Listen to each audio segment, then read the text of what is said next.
think this lighting's good. It says we're live on Twitter.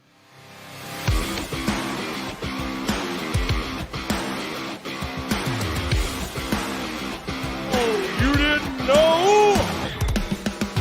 Your ass better call somebody! You're listening to the On the Mark Wrestling Podcast. The best there is, the best there was, the best there ever will be. A podcast discussing all things AEW and WWE. Give me a hell yeah. Now, let's meet the host. Kyle Gagliardi. The face that runs the place. Jim Tucker. It's a kid! And Erica Marini. I'm the boss. I'm the blueprint. I'm the standard. Well, I think we've had enough talk. It's time for the main event.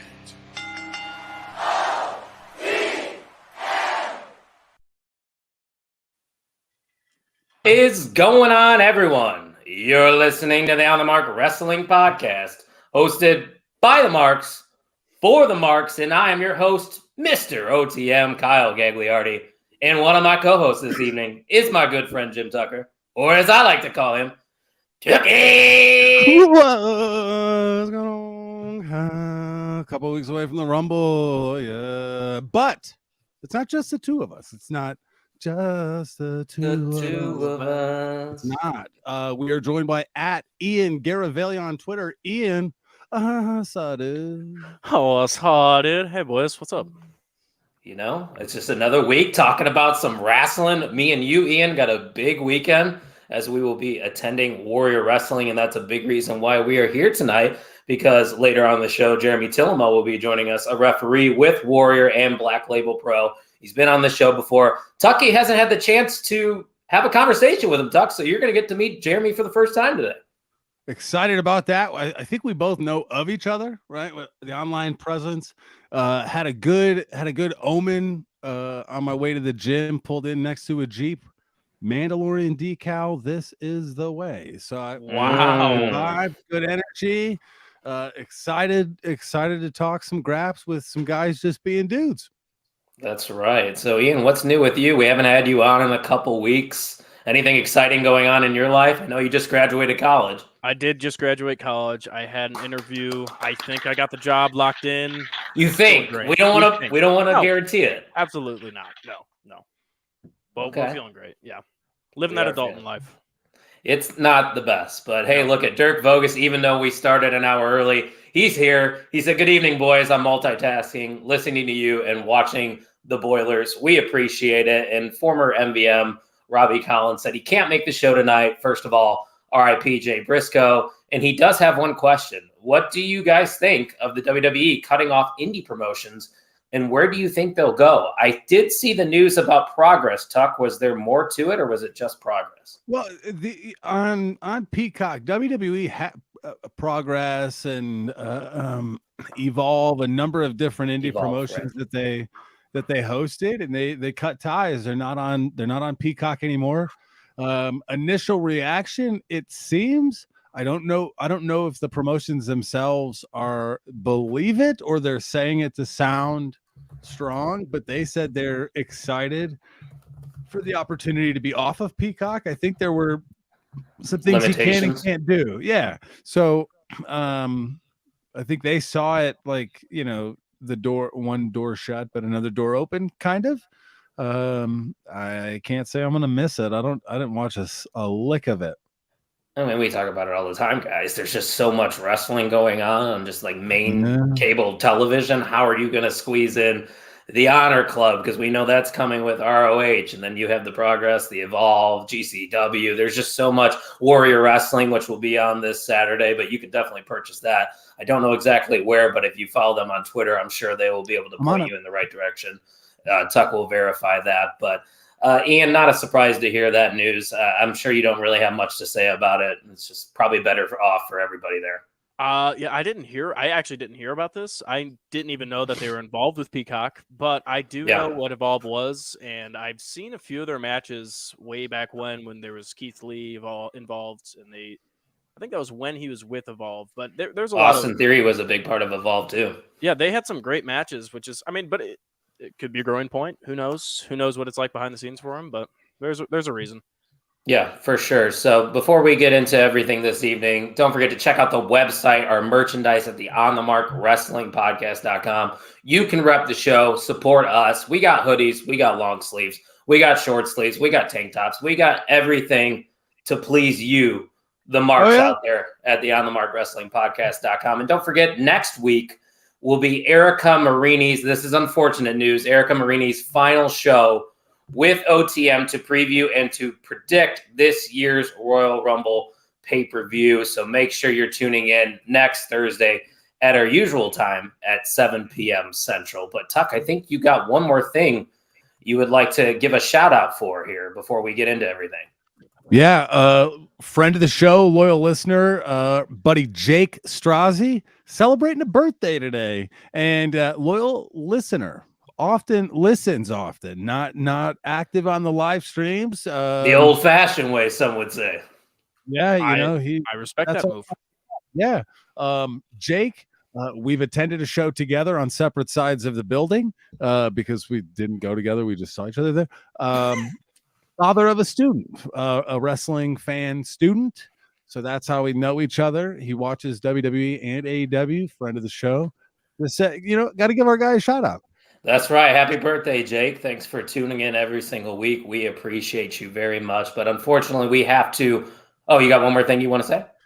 Yes. In regards to the Warrior Wrestling Show, that's going to be on Pro Wrestling TV. Their Twitter at capital P, capital P, Pro WTV. Pro WTV.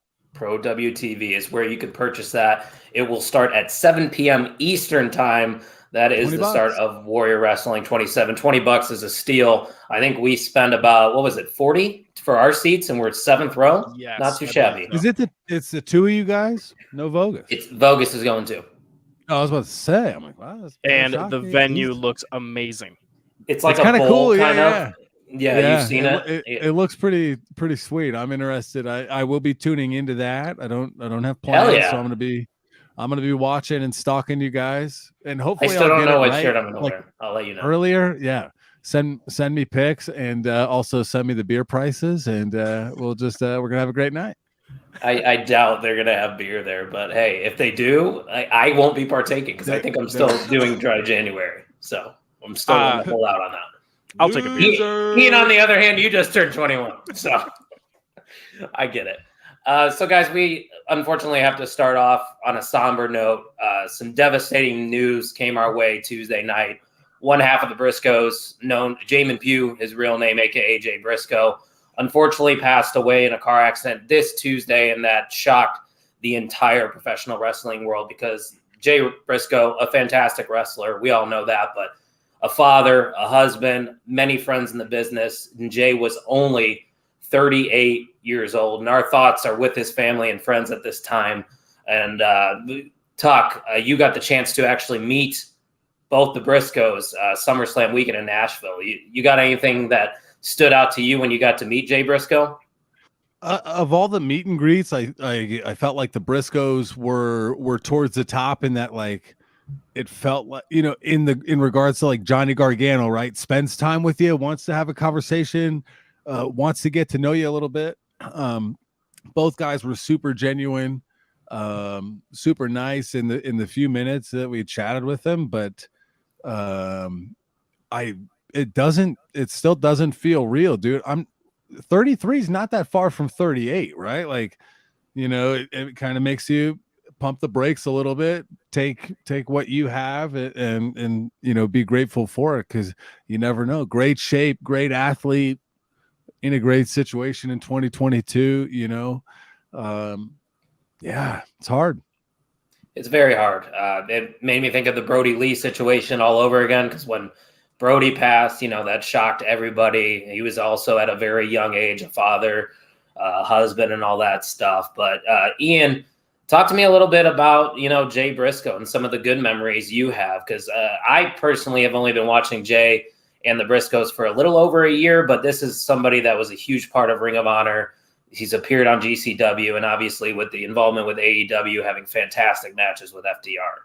Yeah, I mean, obviously the last memory most wrestling fans have is the Briscoes versus FTR in the dog collar match where they actually won the titles.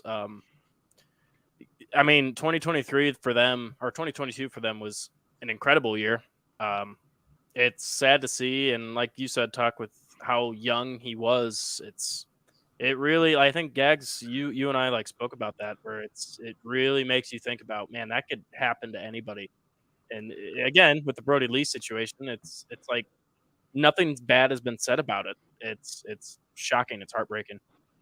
Yeah, I mean, when Brody passed, you heard all the good things about him, and then now we're seeing all these tweets from wrestlers, friends of Jay Briscoe and the family, just talking about what a family man he was. I mean, we saw that video circulating with his daughter, and when he passed in this car accident, he was actually, I believe, on his way home from a cheerleading practice with his daughters, and his one of his daughters is actually having a procedure today, so our thoughts are with her as well. It's just overall a terrible situation. He is going to be greatly missed. I'm sure when Jeremy joins us on the show, he's going to have a few things to say as well. Ryan Vogus chiming in. He said Brody and Jay's both last televised matches were dog collar matches. Yes, that is an eerie similarity right there. Don't love it. Don't love that. Yeah, but yeah, anything else you guys want to add about just the career of Jay Briscoe? I mean, they've been the Briscoe brothers, they've had such close ties to the independent community. It's sad. It's really sad. It's affected everybody. I feel bad for Mark too, because it was Mark's birthday the day after. Yep. I mean, how do you go about your birthday when your brother, your closest friend, passes away?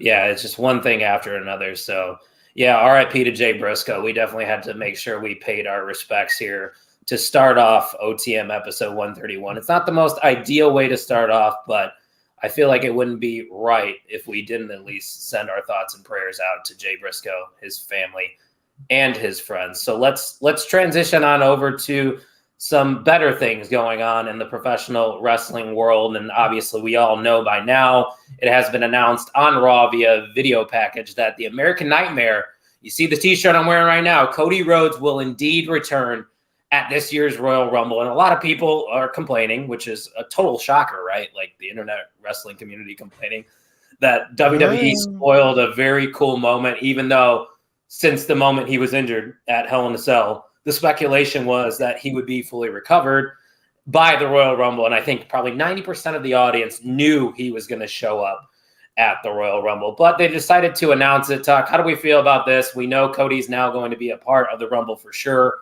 Not that surprising, but it is exciting. Yeah, he's in the Rumble. Like he's in the Royal Rumble. Mm-hmm. Yep, declared for the Royal Rumble match. Hate it. You don't like him announcing it, do you? No, like caught up in the moment. You're like, oh shit, but then I would have preferred the pop. That's just me. I like many others. Nah. I am siding with Tuck here. I don't like it. I wish. Okay, so my thoughts with this is if they're announcing it, he's going to either be 1, 2, or maybe 3. He's got to be he's got to be really early. If they didn't announce it, if they would have put him at 30, could you imagine the pop that he would get?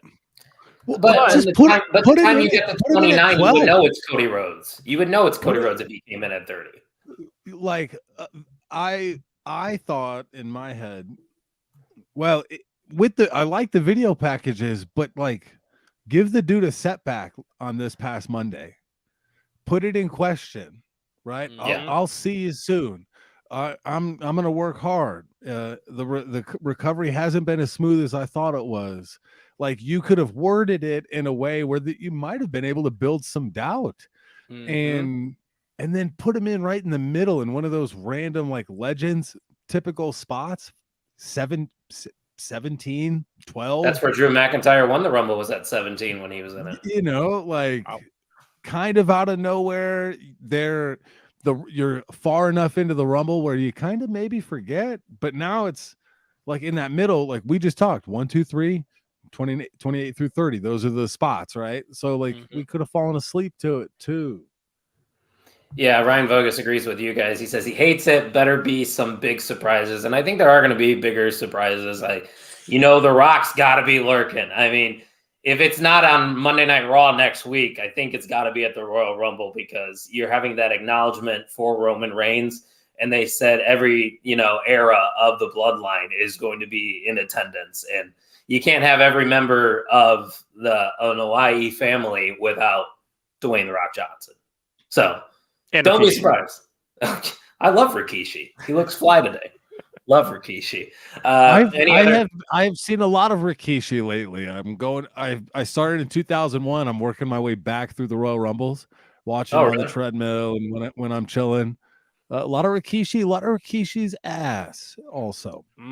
Gotta have that stink face, baby. I did hear it was stinky. I would imagine it. And he made sure he rubbed that shit in when he did that move. You got to respect it. Yeah, a lot of guys I can't remember. I don't remember many of the names. Not many, but a lot of the names. But fun to do. I've been watching a lot of Rumbles too. It is Rumble season, so that's when you just got to pop on Peacock and just dive into all the past Rumbles. It's a good time. Yeah, just pop on Peacock. You really wanted to say that, didn't you? Yep. Right when I said it, it's like, oh, I got to repeat that. That's good. I mean, Cody's got to be the favorite, though, right? Now that we know he's a part of this, he's got to be the favorite to win the Rumble. What do you think, Ian? Yeah, but back to The Rock. If The Rock wins it, I'm scared about it. Doesn't need to happen. It just doesn't. I don't. Yeah, I agree with you. You can have The Rock just confront Roman Reigns and be like, you're not the head of the table. I am. Boom. Mania match. Yeah, that'll work. But if he wins the Rumble, that's not great. I wouldn't like it. No. How would you feel? If he's in the Rumble, he's got to win it. Correct. Yes, I would agree. That's just where I'm at. I make your move, but I also don't want The Rock to win it at Mania and lose it at WrestleMania Backlash. Yeah. I mean, that's okay, fair. But let's say this. So if The Rock does go in there and he does get eliminated, who are you comfortable with in eliminating him? Because you're not going to have Cody do it. I think it would be a distraction elimination. You can probably have other members of the bloodline, maybe outside of the ring, that kind of drag The Rock after Sammy hits a haluva kick. Okay. Solo knocks him out. I think that's a good way to just keep that story going. I like that. Their outside interferences happen all the time at the Royal Rumble. True. There's been eliminations that happen after people are even eliminated. So I think that would be a way if The Rock was in the actual Royal Rumble to get him eliminated. But yeah, so Cody Rhodes, we know officially will be a part of the Royal Rumble match. We got one more thing we want to hit on. That's a few things from AEW Dynamite, and then we will bring in Jeremy. Let's talk first about Top Flight, who picked up a huge upset win over the Young Bucks on Dynamite, something I did not see coming, Tuck, and that really surprised me, and it's a very impressive win for them. I agree. When the Young Bucks were strolling down the ramp, I'm like, man, okay, well, they're the trios champions. They're not going to lose, okay, but this is going to be a good match. They mentioned Top Flight having a good match on Rampage the week before. So, stock was there, Bucks get over, Bucks go over, Top Flight gets over kind of thing. I thought that was what's going to happen. Top Flight said, we would like to do both, please. Mm-hmm. Yeah, and they've been having good matches with the Blackpool Combat Club the past couple weeks. It's nice that they're both healthy because that's been a big thing with Top Flight. Injuries have really ruined a lot of their momentum, but now they're here picking up probably the biggest wins of their career. Ian, I'm sure that's why you texted me because I wasn't watching live. You texted me, you're like, are you watching live? And I go, no.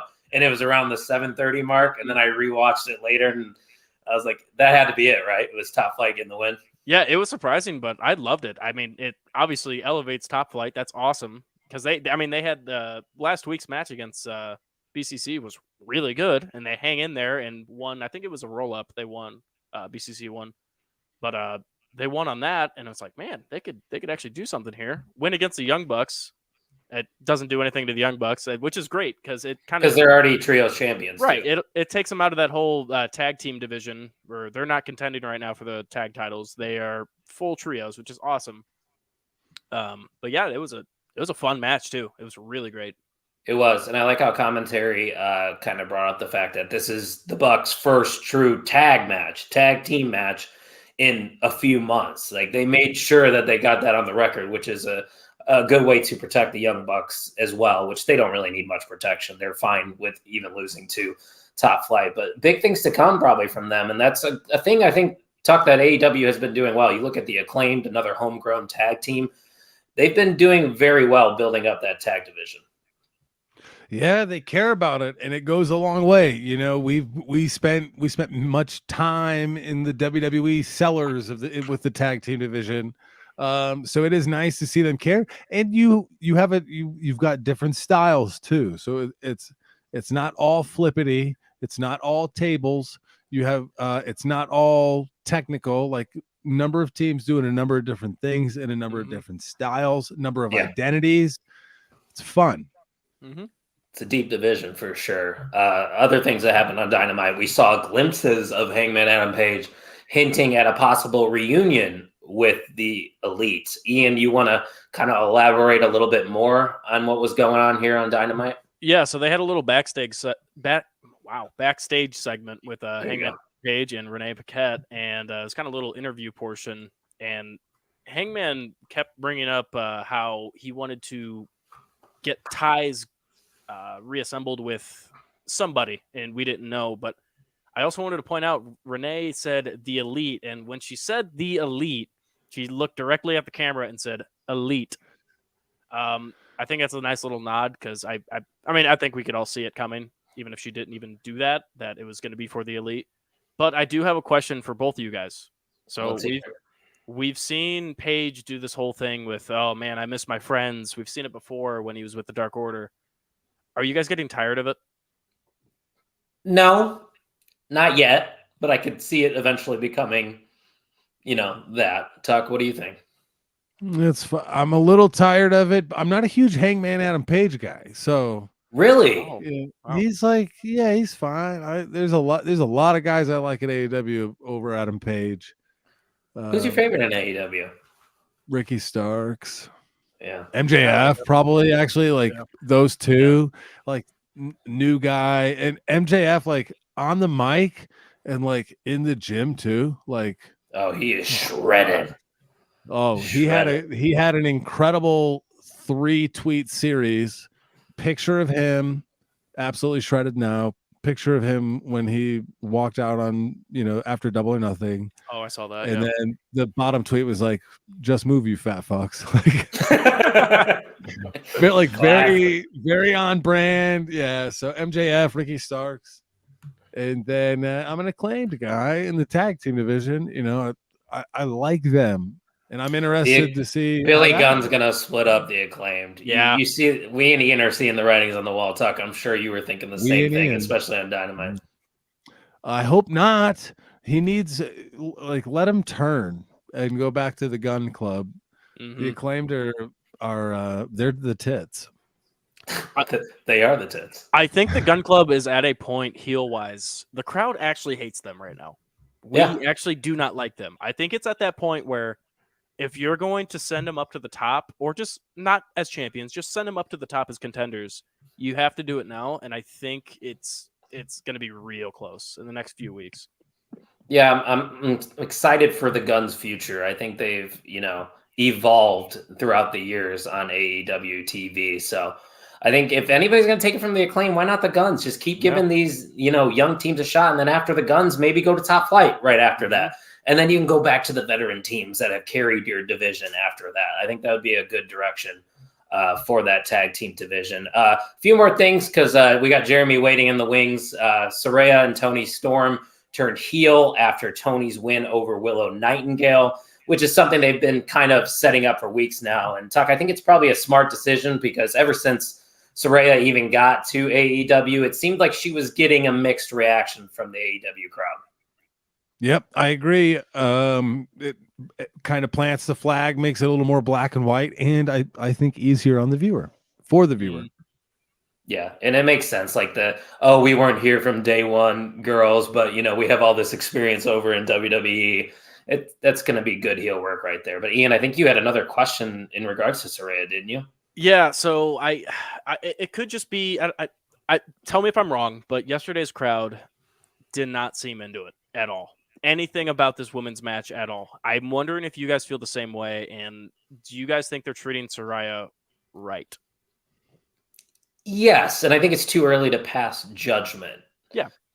Just because she hasn't been able to sink her teeth into much. But eventually the crowd's just going to completely turn on her if she keeps doing shit like this, which might be good. That's why they maybe turned heel, right, Tuck?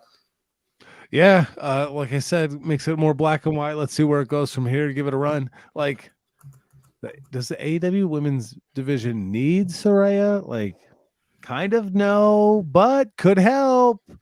It's not good vet. It's not like not one of the it's not the Cody Rhodes power, right? Like Cody Rhodes has to go to WWE and just right to the top. I don't know that you need to do that with Saraya. She just boosts and gives that roster strong depth until she can really go. I haven't really seen her let loose yet. Only the one match in the tag. So that was the tag match recently was her first match back since July. Mm-hmm. Yeah, she hasn't been working that much. And I'm sure that was a part of her contract. So that time will tell. And Tony Storm and Saraya are now heels. So we'll see where they go from here. Also, last thing of note, and then we can bring Jeremy in, is Bryan Danielson seems to just be having great matches with everyone. That match with Bandito on Dynamite was unreal. And if this is what we're just going to continue to see until AEW Revolution, sign me up, because this is just proving why Bryan Danielson is one of the best in the business. Oh, yeah. Yeah, I every single week he comes out, performs. I've said this before. I don't think he's here to win any titles. I don't want to give my prediction away for MJF match, obviously. But he's putting on matches that are absolutely insane. Bandito has been around. I'm sure he's a veteran. I'm not exactly sure his history and his age, but man, that was great. And whenever I see Bandito, it's always high flying stuff, which sure he had that in the match, but man, he could do some technical stuff. It was great. And if you're going to do technical stuff with anyone, it's going to be Bryan Danielson. Oh yeah.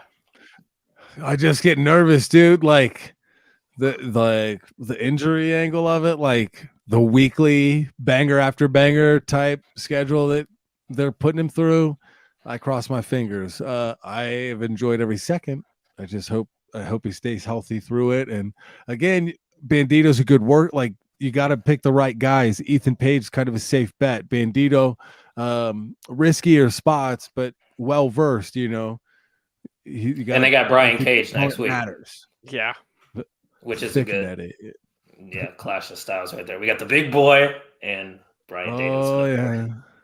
And you can get yourself a Bryan Danielson appreciation shirt at the On the Market Wrestling Podcast.com. It is a fantastic shirt, but I think it's time to bring in our good friend. But before we do that, we have to hear what the listeners are saying about the On the Mark Wrestling Podcast.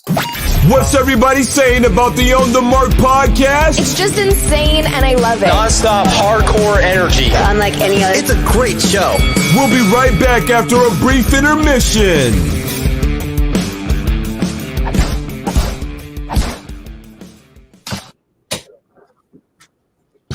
We are back, ladies and gentlemen, and we have a fourth member with us this evening. You see his name on the screen. He's calling himself Zebra Ninja tonight. It's Jeremy Tillema. Jeremy, how are we doing tonight? Uh-oh, he's muted. Jeremy, you're muted, by the way. Is he aware? Oh, look, he just got there. Okay, looks like there's a little bit of lag. Fair enough. Jeremy, are you there?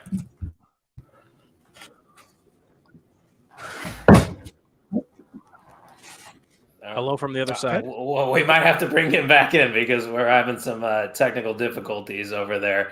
We didn't have anything else planned for the evening, so if we can't get Jeremy... We do have a guest right now. Tino's Time popping in. What's up, everyone? Check out what's Tino's going on, Tino. Tino? Do we have Zebra Ninja now? Currently muted. He's here.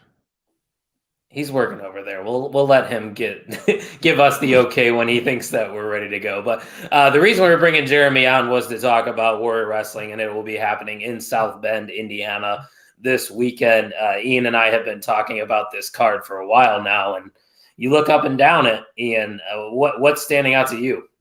So every single match has some big name in it, or a notable name, I should say, with the likes of like Buddy Matthews. You got Konosuke Takeshita in a match. You got Kylie Ray, Sam Adonis, Warhorse. That's just a personal favorite of mine. You got Pillman Jr. Christopher Daniels is even coming into Warrior to have a banger of a match, which I'm already sure is going to happen. The match card, a match card is absolutely loaded. Sweet venue, Bendix Arena in South Bend, an esports arena. Oh, really? Wow. Mm-hmm. That's a fun fact. Yeah, the only dedicated esports facility in the region. Wow. Look at that. How about now? Jeremy, I can hear you now. Hello? Can you hear us? We're trying over here, people. This is what happens when you go live. Apparently, he can't hear us. That seems to be the issue, right? Well, we just heard him for a little bit. we did hear him. 1, 2. Hi, hello. Is he back now? How about now? We can hear you. Can you hear us? I will take that as a no. Okay, so we are having troubles, or he should say he is having troubles hearing us right now. So that's well, let what him. A train wreck. But I have an option for an independent wrestling show that I could go to this weekend in Reno, Nevada. Oh, anybody of significance going to be on that card? Wild West Championship Wrestling. They're hosting the Winter Roundup. It's at a brewery. Tickets are $20. Nobody has been announced for the card except a tag team title triple threat. You got Vibe going up against DOD, and they're squaring off. The third team is Tyson Reigns and Chase Havoc. So sounds awful. I might go. Hey, Erica, our co-host Erica Marini went to a show at a brewery, and she said she loved it. So maybe you will have the same experience. I don't know. There's like, I don't know. I probably won't. But what date is it again? Is it Saturday? It's this Sunday. It's like an early 4 o'clock, 5 o'clock start. Yeah. Oh, okay. Probably not. That'll be interesting. We're gonna see if Jeremy has a new setup here. I think he's pulling it up on his phone. Let's try this out. Jeremy, you're back on? I can hear you. Can you hear me? We can. This is the way. We finally got you. How you doing, bud? I'm doing fine. How about you boys?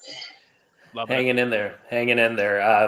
First off, before we get into everything, Jeremy, we discussed it obviously at the beginning of the show. Jay Briscoe unfortunately passed away this week, which is such a tragic story. But I'd like to hear if you have any personal interactions with the Briscoes or Jay Briscoe, or were able to work any of his matches in the past, or if you have any stories or anything to say. Well, off the bat, no, I did not get a chance to work with the Briscoes. The first time we had them in, it was their first time in their company. So I put Jake Clemens with them because he had worked with them before. I feel like if you've got talent like that coming into a promotion, give them the most comfortable, best footing you can possibly give them. Let them have a good experience so they'll come back again. So that was February in Cicero. And then this last show that they were here for, I gave it to a friend of mine because he'd been wanting to work with them for eons and eons and eons. I was like, you know what? Go ahead and take the match, because, and this is where the life lesson really comes in, because there's always going to be another match, Unfortunately, that was not the case. And a good human being, a great human being was taken from us. And the interactions I had with them were awesome. I put it out on Twitter. They absolutely devoured the dessert that I made for the locker room in September at Warrior. And that's the last memory I have of Jay specifically, which, smile on their face, they were having a good time. So that's how I am. That's the last memory I'm going to have of him. The other memory isn't really a personal memory. It's just what I've seen since the accident happened. The video of him doing the cheerleading routine with his daughter from a few years back. That I think is paramount to how people should think of Jay Briscoe when they think of him. Because yes, he was an amazing tag team wrestler, world over, top 5, all that. But more importantly, he was a father. He was a husband. He was a brother. And my thoughts and prayers are with the entire family. Amen, brother. So let's move on to more exciting news and the fact that Warrior Wrestling is pulling off another show this weekend in South Bend. Warrior Wrestling 27. Tuck and I have gone to some of the Stadium Series events back in the day, so Tuck's somewhat familiar, but since you and Tuck really haven't had the chance to converse before, I'll let Tuck ask you the first question. Tuck, you got anything for Jeremy? I don't have any questions specifically until we kind of get into the questions. Fair so enough. Things will pop up. But Jeremy, great to finally meet you via StreamYard. And thank you. There we go. Fast friend. There we go. Thank you for coming on the show. Excited to hear about it, and kind of upset that I've got to miss it. It looks like a great show. Well, first off, shame on you for that, Tuck. What's going on, man? Like, come on. It's just the 2,000 miles. Brother, that's only a train ride away. Come on, man. Yeah, if I leave 5 hours. Now, if you leave about 3 hours, 3 hours, you'll probably make it. Yeah. We'll just have him leave the podcast so he can make it to Warrior on Saturday. What we'll do is we'll get like a little cutout of him, and we'll put like a little webcam on there so he can see it. There we go. That's it. That way, OTM has full representation at Warrior this Saturday. All right, Ian, I'll let you start it off. We know you and Jeremy are good friends, so what do you got for him? Yeah, so kind of with the rise of especially AEW and just kind of the importance that most general wrestling fans know about WWE and AEW, I want to know your perspective on why the independent scene is still important to have around to this day. And that could be for wrestlers or for fans. Just, if that's a long-winded answer, hit me with it. I think the independents are important because it's kind of like your favorite band. You can say you were there when they were playing to a bar of 200 people well before they were playing to a stadium of 20, 30, 40, 50,000. You get a chance to really interact with everybody. You get to know them on a personal level because, as we all know, the bigger the production and the promotion everything gets, the more restricted the access can be, things like that. Mm-hmm. Sometimes, and I'll keep using the music analogy, sometimes the best concert you can go to is the small venue because it feels more intimate. So with the independents, no, it's not a stadium full of 60,000 people screaming their heads off. But what it is a room full of 500, 600, 700, 800, 900,000 people, and they're performing straight for you. And you can interact with them. They can hear you. You can hear them. And it just leads to a more interactive time than possibly, say, like I said, 100,000 people in a stadium. And that's why I love it. I love being able to slide out of the ring and there's a little kid, waiting for me at the end of the aisle. He wants to say, high five, can I get a picture? All that stuff, and that little kid can't possibly do that out of TV production, Yeah, it's more personal interaction. Yeah. I mean, I experienced that personal interaction on the last Warrior show. EC3 hopped into the crowd. He just went and sat right by us. I took a selfie with him. He was not pleased. I think he wanted to kick my ass, which he definitely would have if he had the opportunity to do so. So, yeah, that's why I love Warrior and I love independent shows. And before we get into the card, Jeremy, what specifically, in your opinion, because you've been with Warrior for a couple years, right? Since the start back in 2018. Okay, so about going on 5 years, down since day one-ish. What separates Warrior Wrestling, though, from the other independents out there? The promoter, Steve Tortorella. I have to meet Steve. He seems like a great guy. Steve is too nice for wrestling. He is the greatest boss you could ever hope to work for. Sorry to any other promoters I work for, but Steve, I have never had a cross word with Steve. I've never had to fight with Steve on anything. He's open and willing to listen if you've got an idea, and he's never mad that you may be trying to help him make his original idea better. There's a lot of people out there. They have an idea. How dare you try to improve on perfection? So right off the bat, Steve, and the lack of ego that he has. I mean, I think it speaks too that you have these big wrestlers coming back from AEW too, coming to Warrior. Like you don't see that with a lot of independents. And that would be part two of the answers. Part two, it goes back to Steve and the entire crew behind the scenes that do not get enough credit. We get treated like rock stars. From catering to how the show is broken down for everybody, the amount of time we have to get ready, the locker rooms, just everything that goes into a Warrior show that you don't see behind the scenes, it comes down to Steve and his crew just going above and beyond for everybody. To a man, they all say the same thing. We can't wait to come back because this is easily the best locker room we've ever been in. Yeah, and they can get some of your food in the locker room too, right? That's got to be a big plus. Well, yeah, maybe. Are you making anything for this Saturday? No, I am unfortunately not. I just don't have time for this one. Generally speaking, I like to do something a couple times a year. Maybe not the Oreo lasagna this coming time. I've been known to deep fry wings and throw some sauce down for people. That has happened before. But I've done the Oreo lasagna a lot. Maybe it's time for something new. But what that is, I don't know yet. So once I know, I'll make something. Right on. So let's take a look at this card because it's a very strong card indeed, and it's going to probably be hard for you to answer this question. But is there one specific match, maybe two, that you are most looking forward to, or is it just the whole entire show?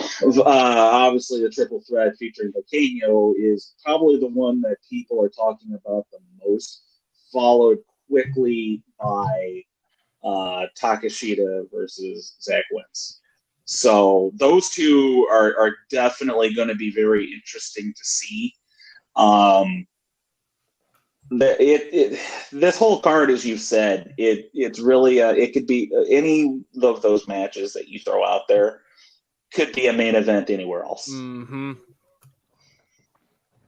Yeah, you look at what Buddy. Oh, go ahead, Todd. Yeah, sorry. I think the fun part about a Warrior Wrestling show and independence as well is like every match they have, they're building and working on their brand, right? Like could be the next step, could be great footage. Like they're out there trying to kill it every night when I don't know if you can say that every time you watch a WWE match, like it's special. Like the independents, every match they're trying to get after it. So there's like, when you look at this card, there's like a high ceiling to it. You know what I mean? With all the matches. Well, I am going to have to stop you there real quick because if he ever sees it, I've got a very grumpy Papa Zebra that would kill me if I didn't stick up for him a little bit and tell you that those are multi-million-dollar athletes that are doing it every single week, probably 5 nights a week. If they have a night off, they probably earned it because they're saving it for something bigger down the line. So I don't necessarily know that I would say that they're not trying to tear the building down so much as they're trying to tell more of a story than they are trying to have what some lately have called a stunt show. Fair enough. Fair enough. You would know more than us because you're the one that's inside the squared circle. I'm just trying to quote the Olympic hero, you know? Fair enough. So a match that I'm really looking forward to, and I'm sure you are too, is Queen Eminata versus Kylie Ray. And you're a big fan of both these ladies. You want to speak about this one because I'm sure you're conflicted. I think your tweet says it all. One crown versus one smile equals fire. And I've gotten to know Queen Aminata through Women's Wrestling Army, and she made her debut for us some shows back, and she wrestled the Sky Blue. And her turnbuckle boot and we'll call it a hip check. You went very viral on TikTok. Went viral for over 16 million views on TikTok. Which shout out to Wrestling with Unicorns, by the way, for capturing that. Those guys are unsung heroes. They also go above and beyond, really putting everything out there for the fans and everybody to really see what's going on at all the independents. So I got to tip my cap to Martin and John on that one. But yeah, Queen Aminata. And then Chicago's favorite sweetheart, Kylie Ray, who, like, when you think about women's wrestling in Chicago, Kylie Ray has to be at the top of the list of greatest women's wrestlers going right now out of Chicago. So when you put these two, which they've never ever, I think they just recently met at a freelance wrestling show for the first time. So is this the first time ever? They have never wrestled. Wow. Ooh, here comes a banger. I am predicting a banger. Yes. I cannot wait to see that and see what those ladies do because both of them are at the top of their game right now. And I cannot wait to watch that happen. Maybe I'll even get to ref it. I was going to say, I have a feeling you might be involved in that match potentially. We will never know until Saturday at 7 p.m. Eastern. But Ian, you got anything else for Jeremy? Yeah. Okay. So I do have one question for you. So the first ever Warrior show, I know me and Gags were at. Tuck, were you at this game? You might have been, but it was a Stadium Series. It was the first ever Stadium Series show, and it was outside. I got to ask you, do you prefer working outside or inside? It depends on a few different things. It depends on what time of the year we're talking. It depends on how much effort is put into putting the show together. You and I could take our tax return and put together a really low budget show, and it may not be the greatest. The rosters that Steve and Eric put together make you have to be at the top of your game at all times. So as far as Warrior goes, it really doesn't matter to me. I will say this, though.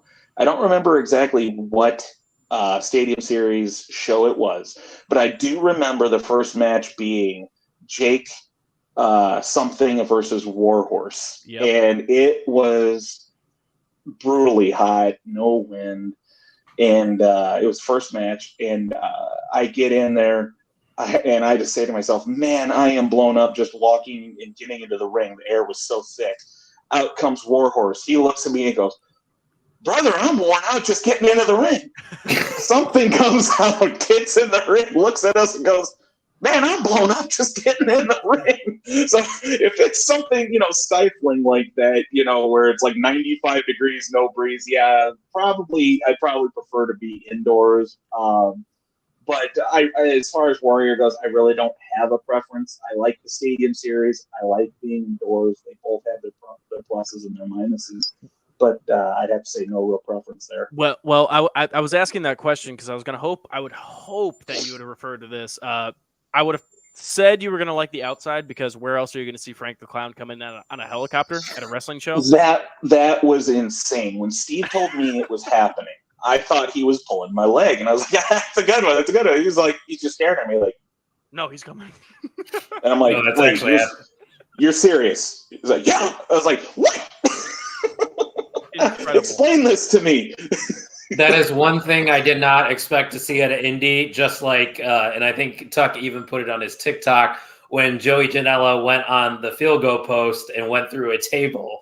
That happened at one of the Stadium Series shows, which, I mean, you never know what you're going to see at a Warrior show. And last time we attended one was just a few weeks ago, I believe. And Zach Wentz had a phenomenal match with Speedball, and now he gets to go up against Takeshita. Tell me a little bit about Zach Wentz. Have you had the opportunity to work a few of his matches, or what do you think about this run that he's had with Warrior?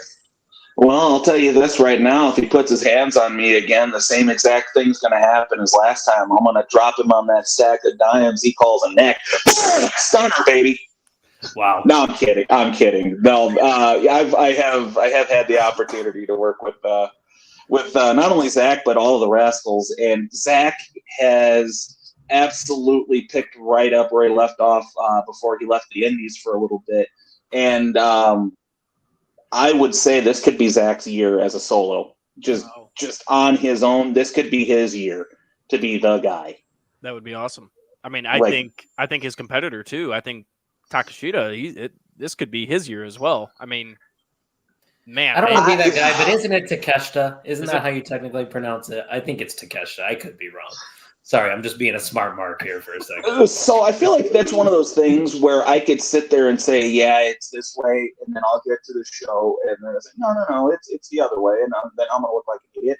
So I'm going to bow out on this until I actually ask.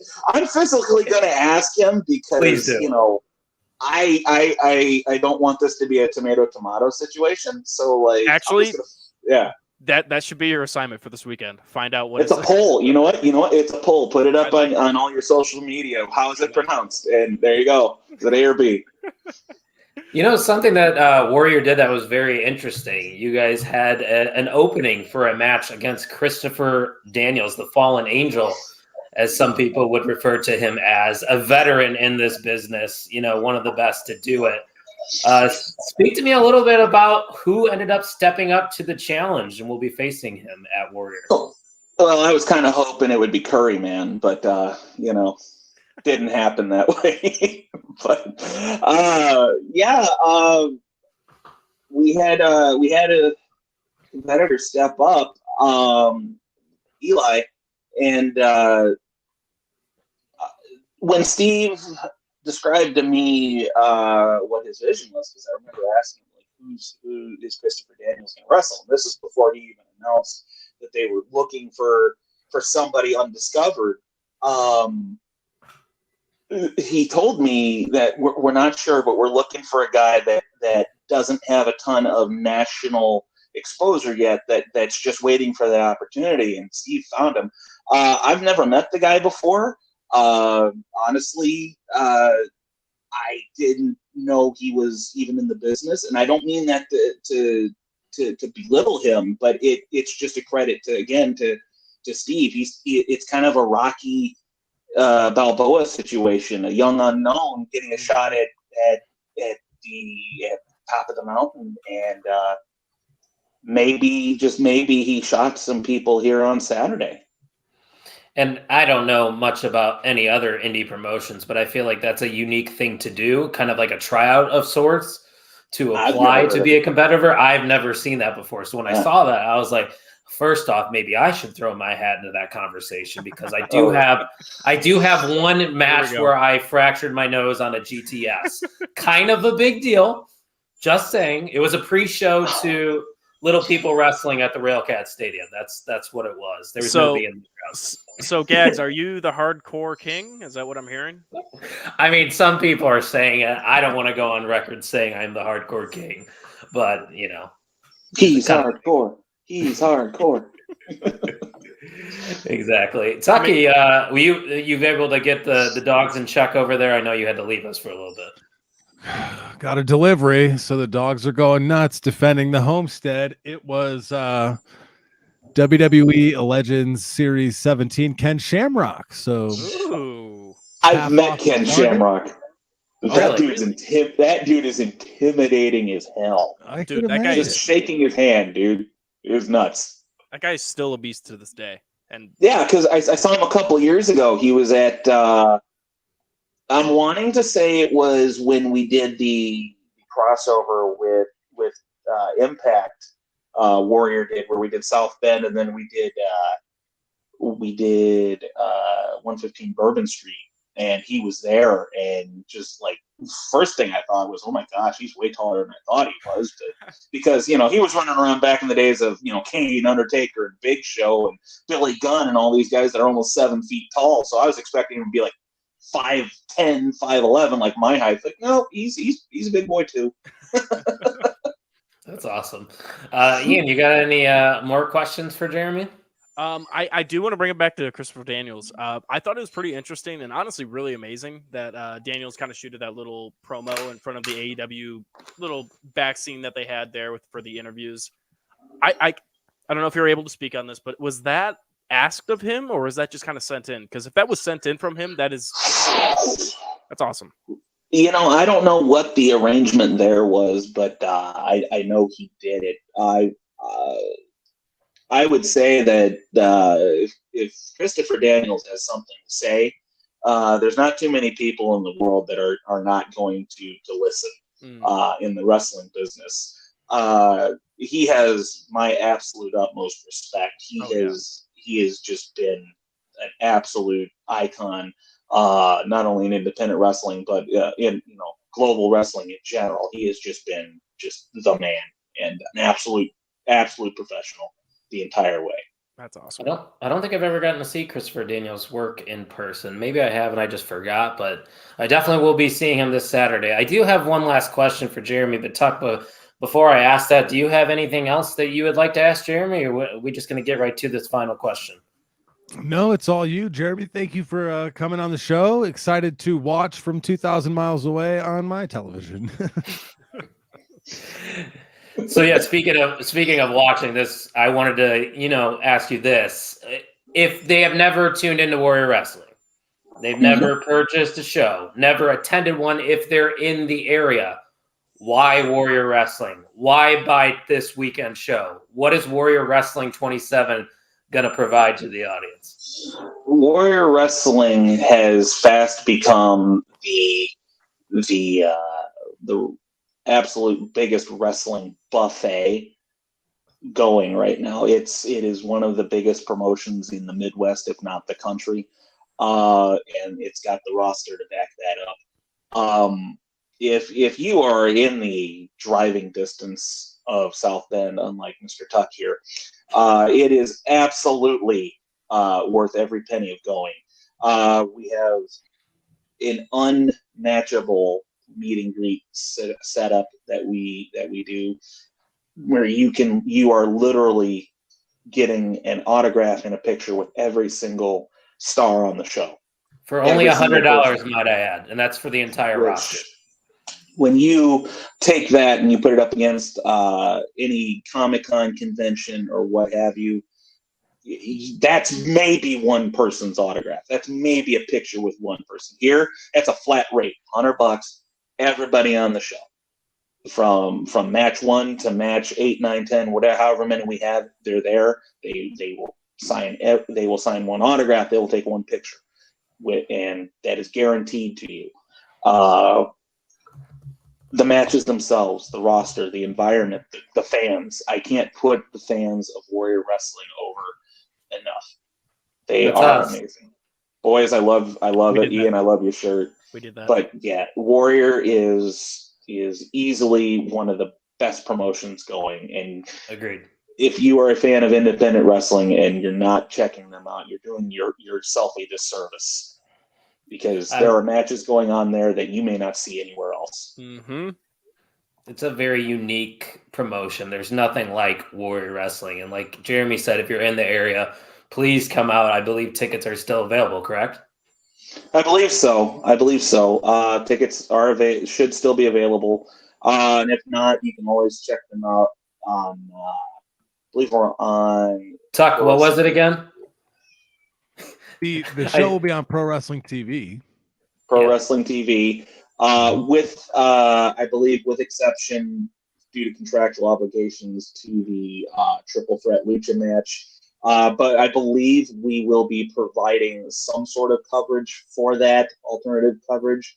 I believe it's going to be audio only, but due to contractual obligations, we cannot show Vicaño's match. But every other match on the show will be available if you cannot make it to the Bendix Arena.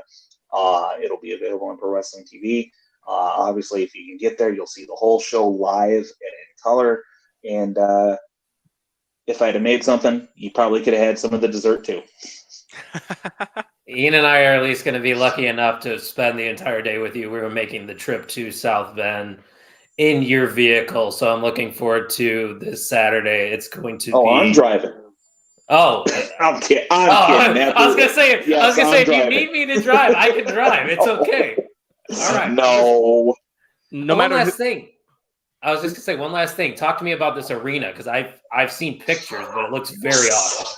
So it is very much kind of like, you remember the old NWA setup where it was kind of like TV studio style? Yes. Very much in that vein, 3-sided theater seating. Because I believe they do like theater in the round there when the Greatest Wrestling in America comes to it. They do like actual plays and stuff there, and they've got like a platform. And it's a circular stage, and they do theater in the round there sometimes. And it's like movie theater seating, and it's really, really cool. Like I said, it's kind of a throwback to the old NWA days. They recently, I believe, they renovated it, if I'm not mistaken.